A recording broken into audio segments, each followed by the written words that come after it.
சொரசம் வச்சு நல்லா குடிச்சிட்டிங்கன்னா கூட சரியாகும். இல்லை ஜீரக வாட்டர் அது குடிச்சா கூட கொஞ்சம், இதெல்லாம் வந்து கொஞ்சம் ஸ்லோ ரிலீஃப் தான். பட் ஆனால் ரிலீஃப் ஆயிடும் இதெல்லாம். இதுல வந்து சைடு எஃபெக்ட் எல்லாம் எதுவுமே கிடையாது. நம்ம வீட்டில் இருக்கிற பொருளை வச்சு அப்ப நம்மளுடைய அந்த பெயினை அந்த டிசீஸை ரிலீஸ் பண்ணிக்கலாம். நீ செஞ்சு பார்க்கலாம். அதுக்கப்புறம் இதுலலாம் சரி ஆகலை அப்படின்னா நீங்க டாக்டர் கிட்ட போகலாம்.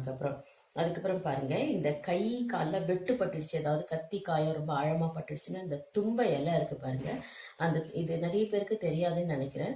அந்த தும்பை இலைய அரைச்சிட்டு அதை வந்து அந்த காயத்துல வச்சுட்டு ஒரு கட்டு கட்டிட்டீங்கன்னா அது வந்து சீக்கிரமா ஆறிடுங்க. அதே மாதிரி சளி பிடிச்சிருந்துச்சுன்னா கூட இந்த தும்பை பூ இருக்கு பாருங்க, குட்டி குட்டியா இருக்கும், வெள்ளைப்பூ. பிள்ளையாருக்கெல்லாம் அதை அர்ச்சனை பண்ணுவாங்க, இது பண்ணுவாங்க, பூஜை பண்ணுவாங்க. அந்த பூவை வந்து கஷாயம் வச்சு குடிச்சோம்னா கூட சளிக்கு ரொம்ப நல்லது. அதை அப்படியே கசக்கிட்டு சாறு கூட எடுத்து அப்படியே மோருவாங்க அந்த சாறை. அது மோந்தா கூட நமக்கு வந்து மூக்கடைப்பு அதெல்லாம் வந்து